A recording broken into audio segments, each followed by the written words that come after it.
बहुत समय पहले की बात है। उत्तर भारत के एक छोटे से गांव में रामेश्वर नाम का एक गरीब किसान रहता था। वो दिन रात मेहनत करता, लेकिन फिर भी किस्मत उसकी मेहनत पर पानी फेर देती। कभी सूखा पड़ता, कभी बाढ़ आती और कभी फसल खराब हो जाती। उसके घर में बीमार माँ और 2 छोटे बच्चे थे।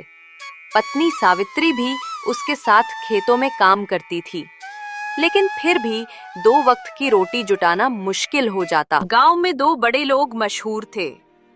एक सेठ धनीराम, जो शहर में बड़ा व्यापारी था, लेकिन ईमानदारी और नेकदिली के लिए पूरे इलाके में जाना जाता था।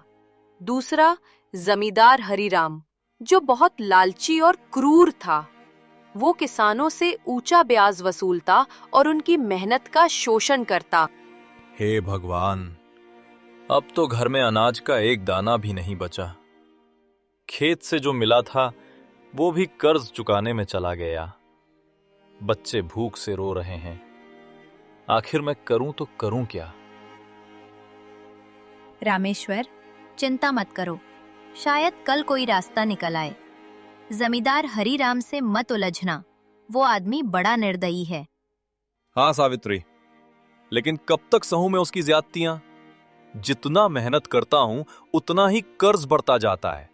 उसका ब्याज कभी खत्म ही नहीं होता। रामेश्वर के ये शब्द उसकी बेबसी का सच थे। हरिराम जमींदार ने पूरे गांव के किसानों को अपने कर्ज के जाल में फंसा रखा था। किसान चाहे कितनी भी मेहनत करे, लेकिन जमींदार का कर्ज कभी उतरता ही नहीं था। अरे जाओ और उन किसानों से कहो, शाम तक अनाज और ब्याज दोनों मेरे दरवाजे पर पहुंच जाना चाहिए, वरना उनकी जमीनें मेरी होंगी, समझे? जी मालिक, अभी जाकर कहता हूं। इतना कहकर उसका नौकर वहां से चला जाता है। जमींदार हरिराम का आदमी गांव में ये खबर पहुंचाता है। वैसे ही गांव में दहशत फैल जाती। हर कोई जानता था कि जमींदार के खिलाफ बोलना आग से खेलने जैसा है। लेकिन इसी गांव में एक उम्मीद की किरण भी थी, सेठ धनीराम। सेठ धनीराम बहुत अमीर था, लेकिन उसका दिल सोने से भी ज्यादा कीमती था।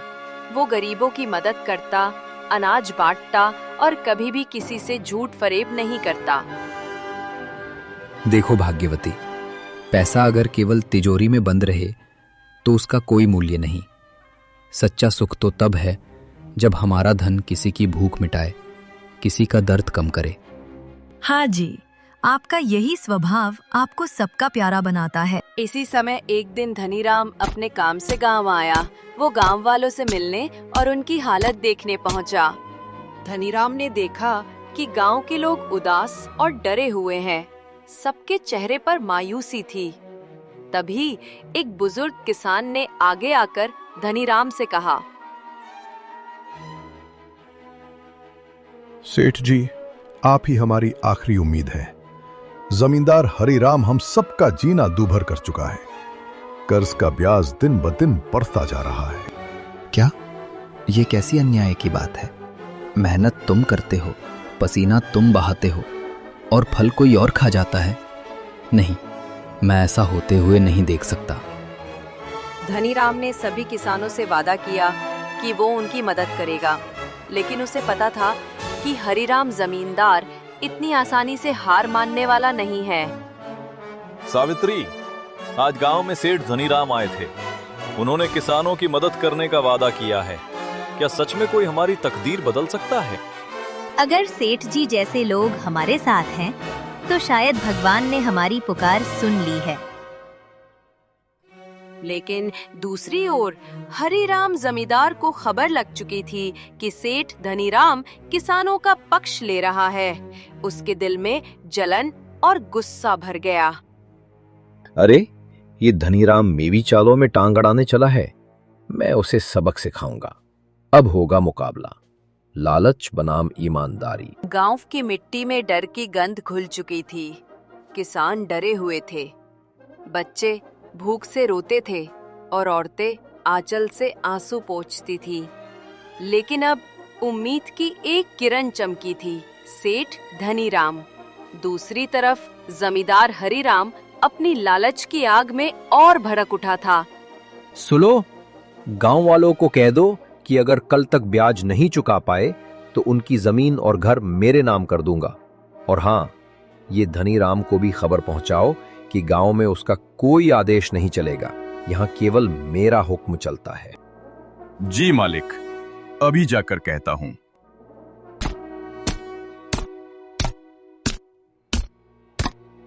गांव में ये खबर आग की तरह फैल गई। हर कोई कांप गया। सब सोचने लगे कि अब तो हमारी जमीन और घर भी छिन जाएंगे। भाइयों, अब तो हम बर्बाद हो गए। जमींदार हमारी जमीन हड़प लेगा। नहीं, अभी उम्मीद बाकी है। सेठ धनीराम हमारे साथ हैं, हमें उनके पास चलना चाहिए। फिर सभी किसान मिलकर धनीराम के पास गए। भाइयों, मैंने सुना है कि जमींदार तुम्हें डराकर जमीन छीनना चाहता है। ये अन्याय मैं सहन नहीं करूंगा। लेकिन सेठ जी, उसके पास ताकत है, गुंडे हैं, और हम तो गरीब हैं। हम उसका सामना कैसे करेंगे? सच और ईमानदारी से बड़ी कोई ताकत नहीं। अगर हम सब मिलकर खड़े हो जाएं, तो जमींदार की कोई चाल काम नहीं करेगी। किसानों की आंखों में पहली बार हिम्मत की चमक दिखी, लेकिन जमींदार हरिराम ने भी हार मानने का नाम नहीं लिया। उसने एक नई चाल चली। सुनो, कल रात खेतों में आग लगा देना। जब फसल जल जाएगी तो किसानों के पास कर्ज चुकाने का कोई जरिया नहीं बचेगा। तब वो खुद मेरी दहलीज पर आकर गिड़गिड़ाएंगे। जी मालिक, आपकी चाल को कोई नहीं रोक सकता।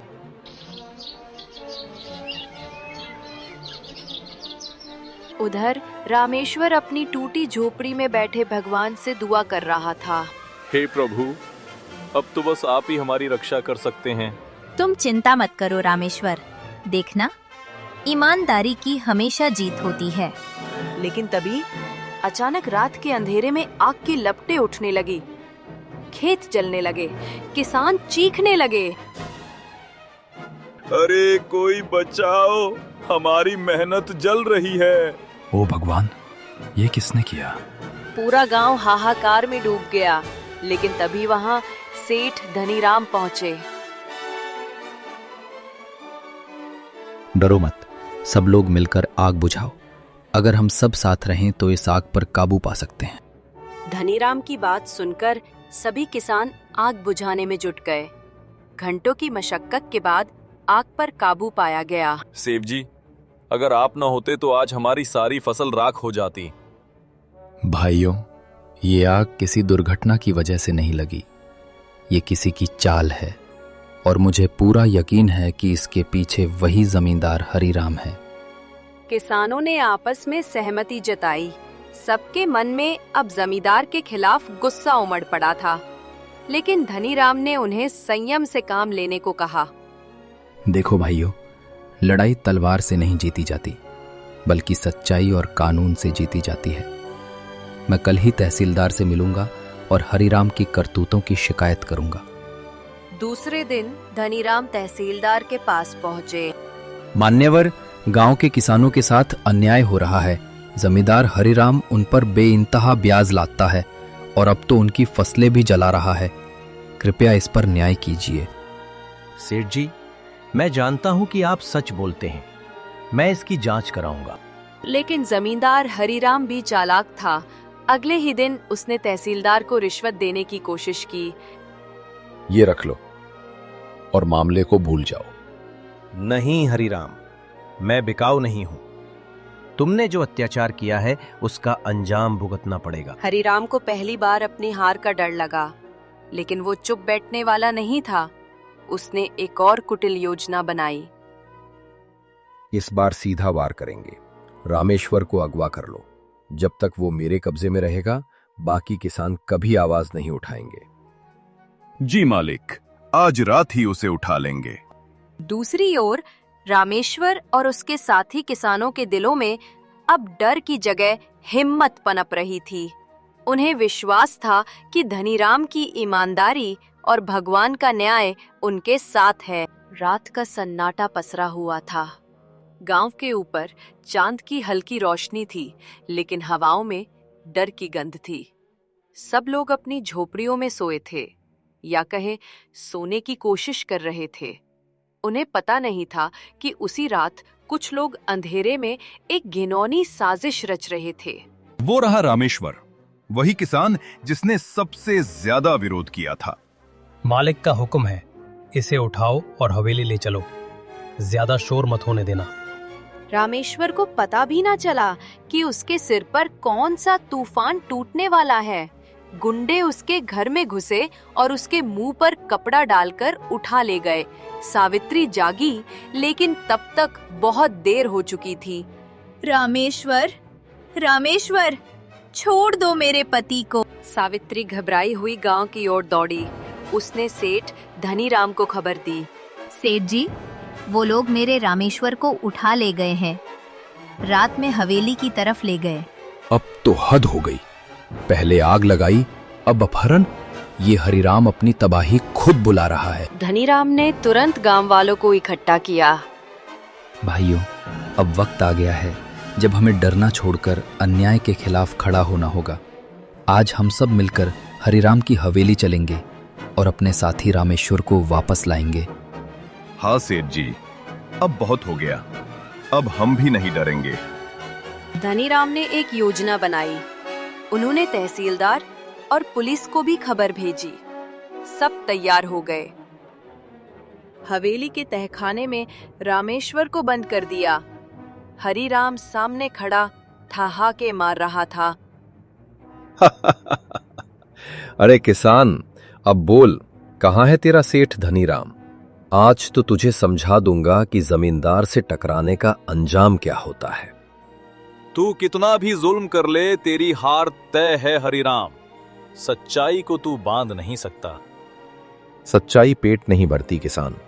मेरे पास ताकत है, पैसा है, और तू तो मेरे जूतों की धूल है। धनीराम ने तुरंत गांव वालों को इकट्ठा किया। जमींदार हरिराम, हमें खबर मिली है कि तुमने एक किसान को बंदी बनाया है। दरवाजा खोलो। लेकिन हरिराम ने दरवाजा नहीं खोला। लेकिन धनीराम आगे बढ़े। हरिराम, तेरे पापों का हिसाब अब मिलेगा। अगर तू ईमानदार होता तो डरता नहीं, लेकिन तूने किसानों की मेहनत चलाई, उनकी जमीनें छीनी और अब अपहरण तक कर डाला। अब कानून तुझे छोड़ेगा नहीं। फिर जमींदार को जेल में डाल दिया जाता है और गांव वालों को न्याय मिल जाता है। गांव वाले खुशी से झूम उठते हैं।